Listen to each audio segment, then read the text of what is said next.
Hey guys, this is Hell Hades. This is a Raid Shadow Legends video. Guys, we've got a really fun one to do today. We're going to be doing damage tests on the test server. So I want to be coming into Demon Lord here, and I'm going to be running basically different champions in their kind of natural build to try and take on Ultra Nightmare Clan Boss, running them in a team which has just got a base 3 which don't really help them. Okay, so we've got Helicaf building an unkillable setup for us. We've got Doom Priest making it affinity neutral.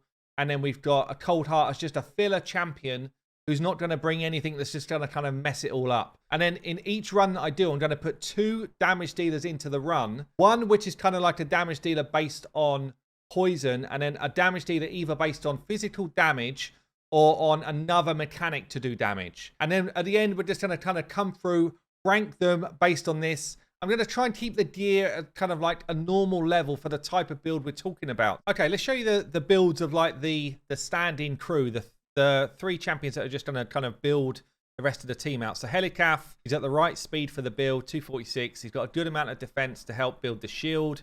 And then he's got some accuracy. Honestly, I'd rather he had less accuracy so that he didn't keep landing weaken. But if he does, he does. And then we've got him on masteries for Clan Boss. So he's just in a basic build. My Cold Heart is also just in a basic build at the right speed. So it's just any old gear thrown on. 176 is her speed to build the setup. And then we've got Doom Priest in, again, just at the right speed to make the build work, 181. And then the 2 other damage dealers then can come in and actually show us what they're all about.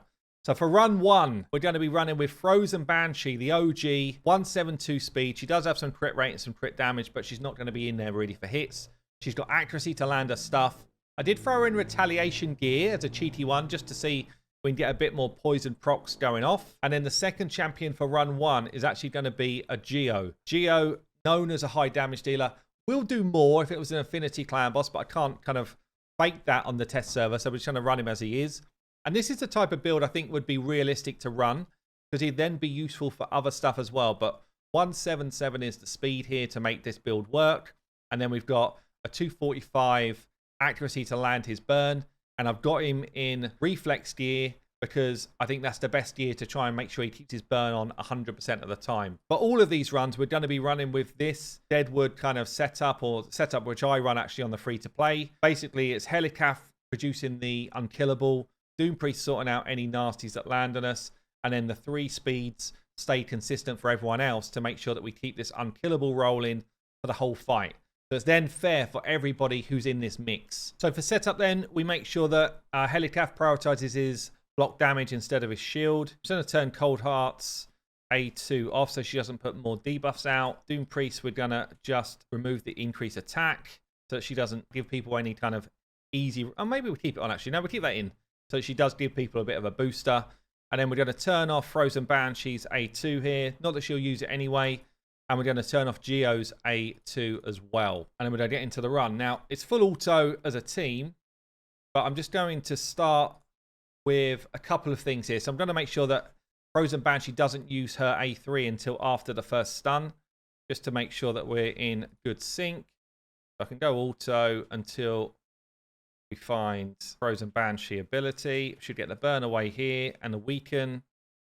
Heart Seeker, yes. We're just going to A1 with Frozen Banshee. We're going to A1 one more time with Frozen Banshee as well, so that she then lands her poison sensitivity just before the stun hit. It's just A1 here. A1 one more time, then full auto. Right, let's see what the damage is after 50 turns. It should always be Doom Priest taking the stun hit here, so we're not going to lose any kind of runs from any of my kind of main crew.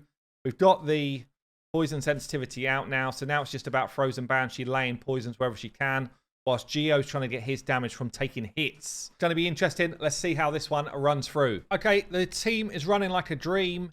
I did change into immortal sets on my Doom Priest and gave her a bit more defense just because she only lasted till turn 46 with my first run I tried. So this is my run 2, but everything else is the same. And she's kind of inconsequential. She's got to survive. So we've got Frozen Banshee doing 10.35 mil.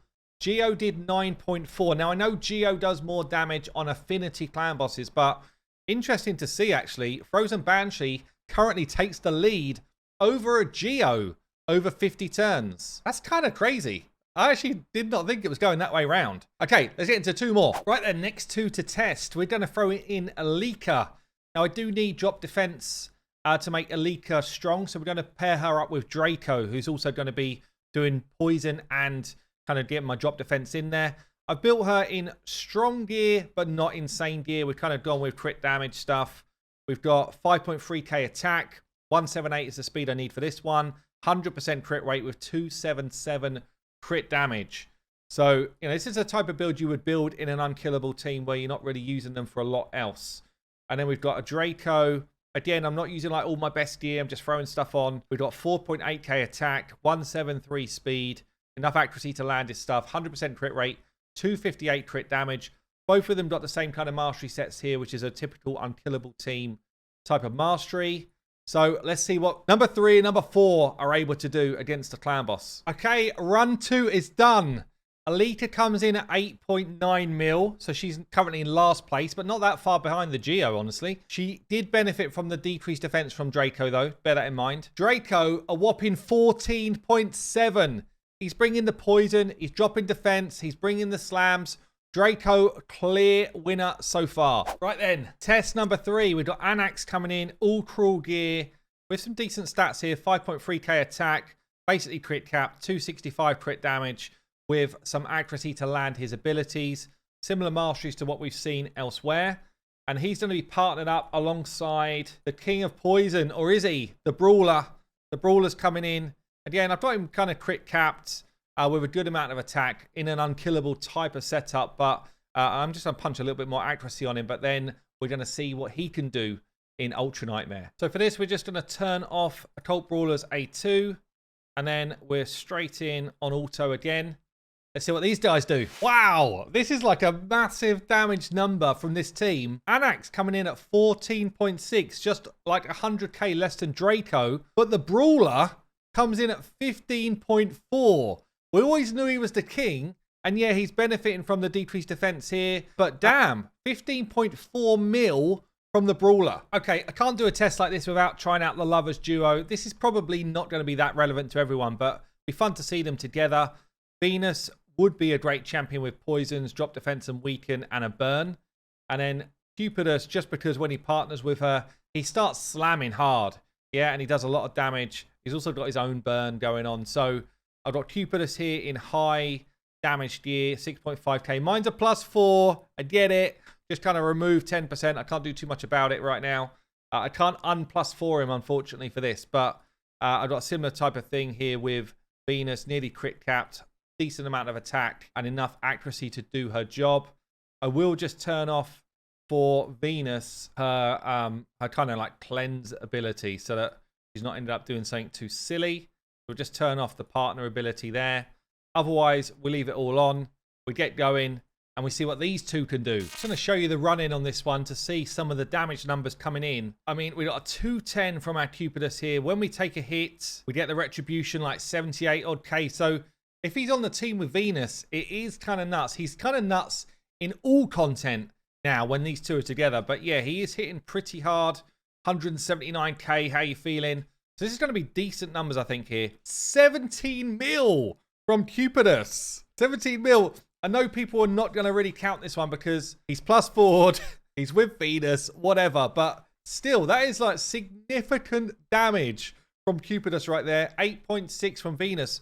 Actually a bit lower than I was hoping for. Right then, our next duo, we're going to throw Fane the Rat into the mix. She's running the same sort of masteries as everyone, apart from put her with support tree just so that we can extend the debuffs and stuff. Basically crit capped, high crit damage, good attack, and a decent amount of accuracy to land her debuffs. Then I'm bringing in someone who does need the decreased defense to activate his damage, but he's coming in, the Mr. Shazar. Just going to use his A1 for the whole fight and see what sort of damage he can do. High attack again, 100% crit rate, crit damage 250 odd. And he's going to have Giant Slayer as his main mastery.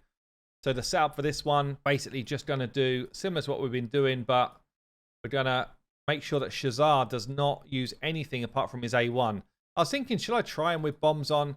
The bombs just don't do enough damage to make them relevant in Clan Boss. So you're better off, if you're going to use him, turning everything else off and just saying, Just smack that dude as much as you can. And we're going to prioritize the A3 on Fane and get this bad boy running. Right then, next team done. Fane comes in with a very respectable 11 million damage. Shazar's like that. You're welcome. 13.4 million. Shazar, this may be Shazar's best place right now. Forget bombs. He just absolutely smacks with his A1. And literally, like, an unkillable team might be the best place that Shazar plays right now in Raid. Right, 2 more tests to go. I'm going to run a Xavier, Queen of Poison, right? So she's got a ton of poison on her A1. That's all we're going to use. We don't need anything else. You can't do a kind of big build-up of poison, then explode. It doesn't work on Clan Boss. So it's just about a poison and a triple hit A1 hitting with Giant Slayer procs. So we've got high attack, basically crit cap, 230 crit damage with accuracy. Similar sort of masteries. I have put support tree to try and get our poisons to proc for longer. And we've got Giant Slayer coming in here. And she's going to be paired up with Leorius the Proud. So is he just an arena champion, or can he come and do some demolishing work in Clan Boss? Again, we've got crit capped, high crit damage, high attack, enough accuracy to land his drop defense and weaken. Let's get these 2 in. So as I say, similar to some of these other builds, we're going to just turn off Xavier's everything apart from Array 1. And Leorius can kind of just roll as he wants to because all of his kit is kind of pretty damn irrelevant. Xavier, no thank you. No thank you to the rain.